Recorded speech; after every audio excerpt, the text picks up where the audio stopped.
yanzu ina fitowa da fara kakkafa fastoci na ce ai takarar kansila nake ko kuma takarar ciyaman nake ko na ce ka yaran nan ya haukace. Kuma idan na ci kana da yanci da zaka zo kofar gida kana abokina ko ka zo har daki na ko har shago na ka kwankwasa kwan waye ni ne wani Allah fitowa da kaza ga wasu matasa suna buƙatar za su yi jam za a musu registration, ga wasu matasa za a biya musu kuɗin jaraba, ga wasu matasa za a biya musu kuɗin jami'a, ga wasu matasa za a yi musu uniform, ga kaza ni da kai direct kana da hanyar da zaka ganni.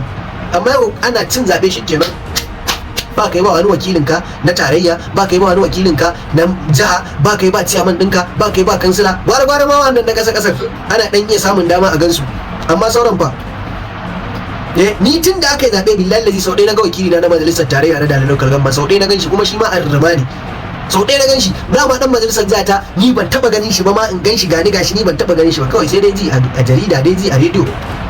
Allah ubangiji ya ba mu ikon gyara. Matasa dai jihar na Najeriya na kasa baki na musamman yankin arewa ba mu da kishin kanmu. Ku duba ku ga yan kudin nan yau da an ce an danyi wani abu su kashe kasuwancin su kashe titi su kashe komai sai sun karbi yancin su sai an maiwa da mai haƙƙi haƙƙin sa. Amma yau kana cewa an kashe wani a misali wata unguwa a zo a fita a je a nemo mai yanci sai gwamnati ta biya diya ko sai gwamnati ta yi wani abu akai ko sai ta yi hukunci ko sai an hukunta wanda suke wannan ta'addancin, sai ka ji mutum yana hawa ana ta kaiwa ake ta kai ana yin wa kai kawai aka wani fitar zanga-zanga. Kuma an je zanga-zanga yancin ka za a karɓo ma, saboda idan aka karɓo yancin gwamnati ta yadda kana da yancin gobe ba za ta sa security da za su hana a zo a yi wannan rigima har a cutar da dan uwanka.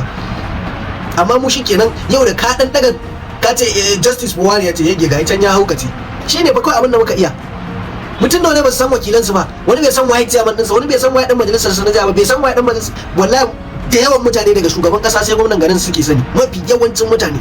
Ka je kaga a kudu kafin ka ga makarantar gwamnati ɗaya sai kaga private ta fi guda 20. Su ba su yarda wani kashe musu zuciya ce wai komai sai gwamnati ta musu ba, suna iya yi wa kansu komai. Amma mu nan in dai kaga mutum yana zuwa makarantar private ko to dan gidan mai kuɗi ne. Kowa sai ka je kaga aji sai kaga yara guda 60 guda 70 malami ko guda ɗaya shi zai koya musu karatu. To taya ko manya ne masu hankali da za su iya shiru su bashi hankalin su, wallahi karatun nan ba zai shiga ba. Ɗalibi guda 70 ko 30 ko 40 a cikin aji haka ba ake a makarantar gwamnati. Wata makarantar ba kujera, wasu ba allan, wasu ba abun rubutun, kai wasu ma ba malamin ba taga, ana ruwa da an fara damuna an daina karatu, an daina zuwa makarantar saboda ba tagogi a makarantar. Mun kashe zuciyarmu.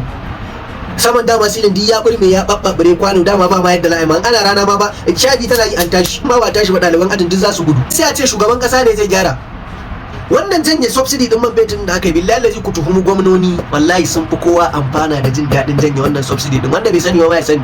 Billahi lazi gwamnoninmu su ne bala'i, su ne tashin hankalinmu. Kuma ina wakilan namu yan majalisu na jiha da na tarayya, komai an ɗora gwamna sai dai gwamna ya zo yi, komai sai gwamna ya zo yi. Dan me muka zaɓe ka, wakilci muka zaɓe ka, ko kai ba za ka iya yi ba, baka da kuɗin da za ka iya yi ka yi. Ai wakilcin kenan ka sa gwamna ya zo yi ko dan majalisar tarayya sa shugaban kasa ya zo yi, shine wakilcin a majalisa. Ka kai motion majalisa local government ta kaza tana buƙatar ai mata titi a guri kaza, tana buƙatar ai mata makaranta a guri kaza, tana buƙatar kaza, tana ba wai shine wakilcin ba. Banda wannan ka arena mutane hankali mana. Kai tare ka kullun kawai kai ne ka ci abinci, daga ina kake abinci, ina zaka abinci, me ka dauko abinci, me zaka sauke abinci, ci an bai kawai ci. Idan an ci a fito zanga-zangan a kwance gwamnati fitilar titi, in an ga mota yan sanda a sa mata wuta, ƙarya ne a faffasa musu mota, a lalata can, da an ga wata ma'aikata ta gwamnati a sa mata wuta, a yi sace-sace, a yi kwacen waya, a yi waye. To kaga dole gwamnati sai ta yi amfani da power ta wajen ta hana ka fito neman yancinka. Ita zanga-zangar lumana ka ɗauko abin da kake magana akai ka kafa allo ka nuna, ka je ka nuna kai baka yadda da wannan abin da ake ma ko kuma abu kaza kake so a yi ma. Amma malam an fito zanga-zangar ma sata ake yi, mu dai sata. Rabin mutanen mu na arewa wallahi ba ku da imani, rabin mutanen kai kaso 2 da rabi man cikin 3 wallahi ba su da imani. Dan manzo Allah ne ya faɗa duk wanda zai sata bai da imani. Wala yasriqu sariqu hina yasriqu wa huwa mu'min. Duk sanda aka yi sata ba imani a cikin zuciyarka. Allah ubangiji ya ba mu ikon gyara, Allah ya sa mu dace.